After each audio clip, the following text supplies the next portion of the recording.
They're very rare and candid comments from Prince William. We know that he and Harry and Kate are very sort of active within this space of mental health. But to single out football and big football clubs particularly, it's an interesting move, isn't it?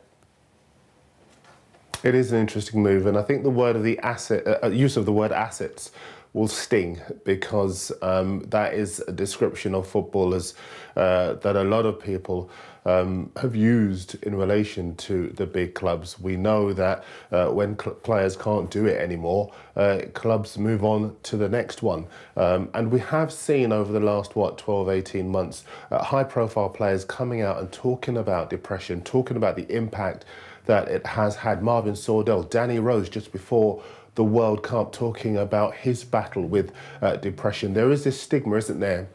And almost this feeling that if you are in the sporting arena, if you are in football, you need to be tough. You need to show that you've got confidence and you don't break down or show any kind of weakness.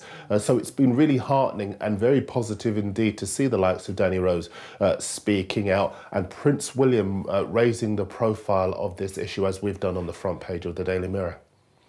I mean, it's interesting, isn't it? Because I think a lot of people watching might be thinking, well, if I was in my job and I could no longer do it and therefore had to leave it, how much responsibility would I ask from my bosses to then take care of me ongoing? But I wonder if football is slightly different. I mean, you've very often got youngsters going in with a promise of great wealth, great success, often in circumstances where it's a way out of a life that isn't happy. It's an opportunity they wouldn't get from another profession. And then sometimes, not even just that they're successful and it goes wrong, but they don't quite make the grade. And they've been prevented perhaps from developing. Just talk a little bit about that. Well, it's interesting, really, because I see your point in so much as some players, for some players, it's a way out of a difficult situation. But I've got two sons. They play football. If they were, for argument's sake, to go into an academy, the difference between, if you like, a life outside of the bubble and a life for players who go into football academies is that they're nurtured from a very young age. They will have never had what we would call a real job.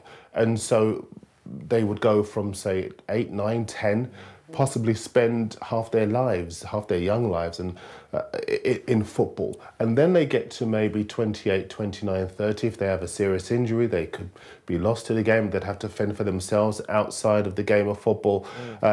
If they go on to have a good career, even then, they come out of the game and they've got to find another job. If they're not particularly articulate, they don't go into TV. Could they work in the game in a coaching capacity? Could they go into management? Possibly. But if they can't do any of those things, then what then?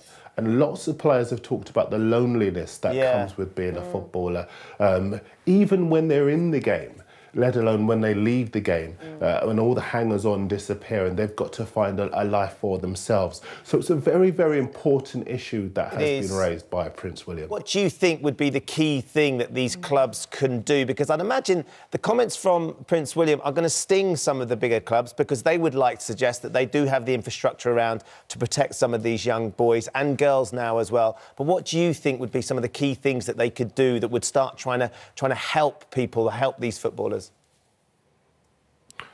Well, it's interesting. I mean, Stan Conomer, of course, is a Daily Mirror columnist, and he's spoken in the article that we've done today. And Stan, I'm glad you raised him, you know, Ben, because lots of people, we sometimes think if we retweet a high-profile footballer who's talked about their mental problems, we've done our bit and we can move on.